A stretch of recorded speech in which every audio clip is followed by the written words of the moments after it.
In this video, we'll dive a bit deeper into the history of Epic Games.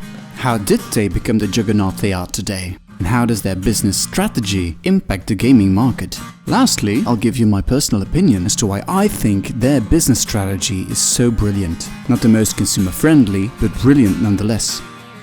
Epic Games today is a force to be reckoned with, but like every business, it has to start somewhere. The company was founded by Tim Sweeney, who's still CEO today. In 1991, they started as Potomac Computer Systems, operating out of the house of Tim Sweeney's parents. Their first commercial video game was released in that same year, and within 8 years the company grew, moved their headquarters to Cary and changed the studio's name to Epic Games. For many years, Epic Games has been developing the Unreal Engine. This is a commercially available gaming engine that also powers their internally developed video games. These were the Gears of War, Infinity Blade and Unreal series. And for a very long time, this has been one of the most successful video game engines in the world. Epic Games quickly realized that the video game industry was heavily developing towards the games as a service model. In an attempt to gain more experience in this field, Epic Games made an agreement with the Chinese Tencent. These guys had Riot Games' League of Legends under their banner. Tencent acquired approximately 48% of Epic then issued share capital. That was in June 2012. After this acquisition, several prominent Epic Games employees left the studio. Among them was Cliff Bleszinski, design director for Gears of War. In September 2017, Fortnite Battle Royale was released as a free-to-play title across computer console and mobile platforms. As of March 2019, Fortnite has drawn over 250 million players. This commercial success enabled Epic to make several changes to its other product offerings. They expanded their Unreal Engine offerings, established esports events around Fortnite, and launched the Epic Games Store to compete with services like Steam and goodoldgames.com. As of July 2018, Epic Games reduced a 30% revenue cut that it took for assets sold on the Unreal Engine marketplace, and they reduced that to only 12%. They also eliminated the 5% cut for games using the Unreal Engine sold via the storefront. As of 2018, the company has a $15 billion valuation. Earlier this year, Epic Games announced that their plan was to find the incredibly large Fortnite audience, with new players coming from them releasing a free game every 2 weeks. Because of the major success of the latter, they're now releasing a free game, or sometimes even two, every single week. And these free games have brought in a huge number of players, much more than they ever anticipated. It is a great model, and personally speaking, it's much better than any offering from PlayStation or Xbox.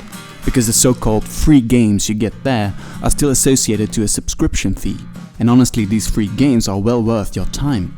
These included Super Meat Boy, What Remains of Edith Finch, Axiom Verge, Oxenfree, The Witness, Transistor, Enter the Gungeon, Limbo, For Honor, Alan Wake, Hyperlight Drifter, Fez, Celeste, Inside, and I expect a lot of other great titles to appear as well. And these are all very good games. Again, nothing beats free. Along with that, they are hunting for major exclusives like Metro Exodus, Borderlands 3, Control and The Outer Worlds. And this has been a topic of major controversy.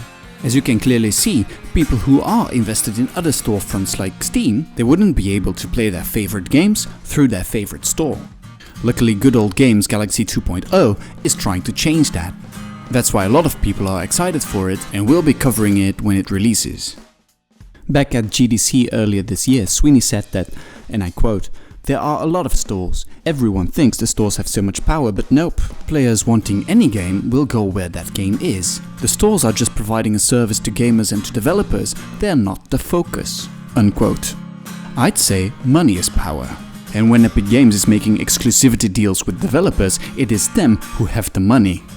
It's exactly this that is creating so much unrest and frustration with PC gamers. That's where the brilliance of this strategy is apparent. Bear with me on this one. I'm currently reading the book The 48 Laws of Power by Robert Greene. I'll link it down in the description below. And there's some laws that really apply to this situation. First of all, they try to conceal their intentions by saying one thing and doing another. For example, by advocating an open PC platform while still aggressively chasing exclusivity deals. Second, they make people come to them by using free games or exclusives as bait. Thirdly, they quickly learned how to keep people dependent on them and their games, especially with the Fortnite Battle Pass model. Fourthly, they use selective honesty and generosity to disarm their victims. Think about developers who receive a greater cut of the revenue, and about gamers who are supposed to pay only $50 instead of $60 for a new AAA game. At the moment I feel like they are controlling the options. And it's not so much Epic Games but more the angry mob that is stirring up waters. All these negative discussions, they only help to increase Epic Games' success. The same thing goes for EA games, or annualized games like Call of Duty. Nobody likes them, but when you look at the numbers, EA Games is doing pretty well, and Call of Duty has been among the most successful franchises ever. Another one of these laws of power is plan all the way to the end. So I am curious to see how they will continue playing to people's fantasies, how they'll use at one point the surrender tactic and transform weakness into power. And mainly I'm looking forward to how they plan to completely crush their enemy. In this case, that would be Steam. I'd say that so far Epic Games has been pretty bold, especially when it comes to the execution of their plans. And any plan is a good plan as long as it's executed well. In the end, I'm still curious, are you getting these free games? Are you playing Metro Exodus or will play Borderlands or The Outer Worlds on the Epic Games store? Do you appreciate that Epic Games is a worthy competitor to Steam? And are you looking forward to Galaxy 2.0? Hit me up in the comments and let me know. And if you like this video, please don't forget to subscribe. We release a video like this every single weekend. See you on the next one.